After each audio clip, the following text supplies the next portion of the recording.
guys, and you've been here a while, so you had a good taste of it? This year it's starting the season off right, starting the season off on a winning note and getting the ball rolling.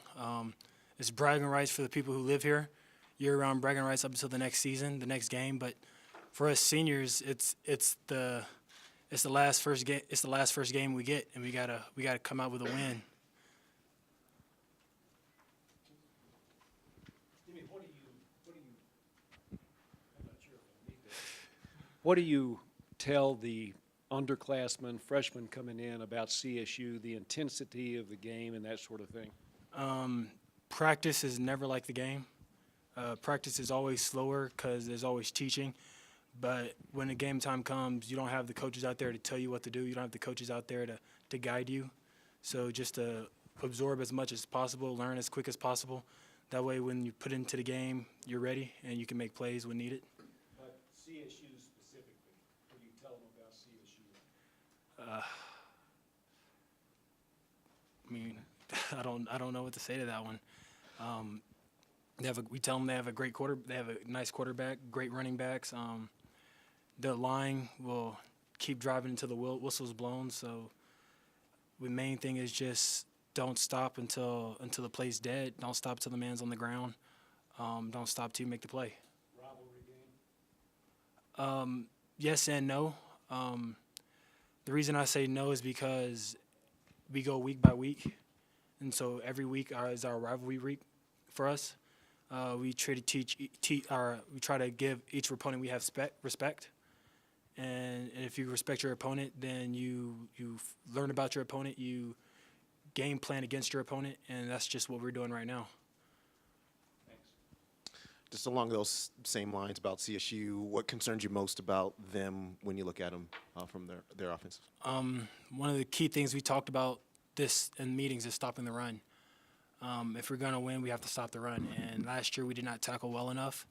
And so that's been a real big emphasis these past few weeks, tackling, stopping the run, setting edges, things we need to do to make them throw the ball. And then when we get them to throw the ball, that's when the D-line starts to come in and get the sacks they need, the pressures they need to cause turnovers. Jimmie, as a defensive, as a pass rusher, a secondary is a big tool for you if they can cover and give you guys time. Last year, that secondary made a big jump. What do you think of that group behind you this year and what they've shown so far? We got a fantastic group. We got Akella Witherspoon at corner, Isaiah at corner as well. Afalabe has done a great job at safety and nickel. Tedrick Thompson has been a beast since he's got here, so teams really have to look out for him because he makes plays even when we don't expect him to. And the fact that they do their job so well really allows us to kind of progress into the game. Because when you first start off, it's never really an all green light because you're kind of filling the water. But thanks to their help, it allows us to get to that point faster, and allows us to kind of read the offense a lot better and then make plays when we need to. Hey, Jimmie, this time of year, every team's optimistic. What are the reasons that you're optimistic about this CU team? What have you seen over the past few weeks or months that makes you optimistic about this team? The hard work we put in, the strides that the younger guys have made, the experience we have at inside backer, D-line, and safety, the experience we have on the offensive line and the running backs and the quarterback, as well as the receivers. We have a lot of experience. We have a lot of energy. We have a lot of talent. And this year is our year to showcase that. And I feel like the whole team wholeheartedly believes that same thing. To follow up on that idea, it's been a steady, slow, sometimes difficult build to this year. What are your expectations and how much you're looking forward to it, and what does this first game mean to fulfilling those expectations? Our expectation is always a Pac-12 championship. That's what we've been preached. It's what we preach. It's what we full-heartedly believe. We have to believe that we can get to there, and we go game by game. Each week is a one-game season, and so we just focus on the team we have in front of us. And once we get that win, we move on to the next team. Once that game is over, we move on to the next team. Win or lose, you can't really dwell on it. So just progress to the next one and improve from where you were last week. And the work that the upperclassmen have put into this program, how important is getting on the hill this year for all For me, it's very important because my freshman year, one of the guys that helped teach me here, Chidera, Uzuduribe, we didn't really send him off with a win or the way I wanted to. And so me being a senior, knowing that this is my last chance, it's really important to me that we get where we need to be and so that we can get those goals that we've set out since day one that we've had, since Coach Mack has been here, since the team has been here itself. And so it's very important. Jimmy, CSU hasn't actually announced a starting quarterback yet. Has that affected at all how you're preparing for them as a defense?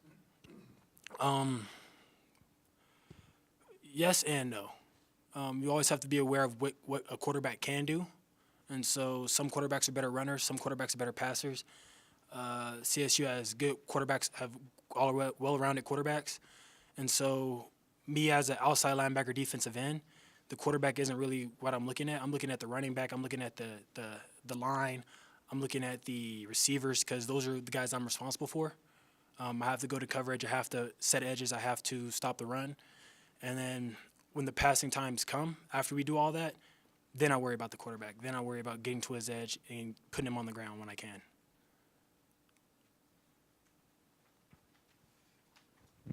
Jimmy, can you just talk about your progression as a player throughout your career here and how you feel coming into your senior year to feel like you're the best you've been since you've been in Boulder? I feel like I'm the best I've been, yes. Do I feel like I'm where I need to be? No. There's always room for improvement, and one of the things Coach Mack always preaches as well is always be better than you were the day before. Either you're getting better or you're getting worse. Nothing stays the same. And I've had a couple practices where I feel like I didn't do what I was supposed to do, and I feel like I got worse that day. And so if I'm to mature and be the player that this team needs me to be, each day has to be better than the last, and I feel like I'm not there yet. Last year against Hawaii, you guys kind of got in your own way and stubbed your toe in that opener. Has there been any talk from the coaches? Have you guys approached the opener differently this year to try to get a better, cleaner performance in that opening game? Be honest, I don't really remember the Hawaii game too much because, like I said, once that game is over, we move on to the next game because there's nothing you can really do about it. And so as far as approaching this game, we're searching for perfection. No missteps, no offsides, doing your responsibilities to the as precise as you can possibly be. And if we do what we do better than they do what they do, we'll come out with a win. Any more questions for Jimmy?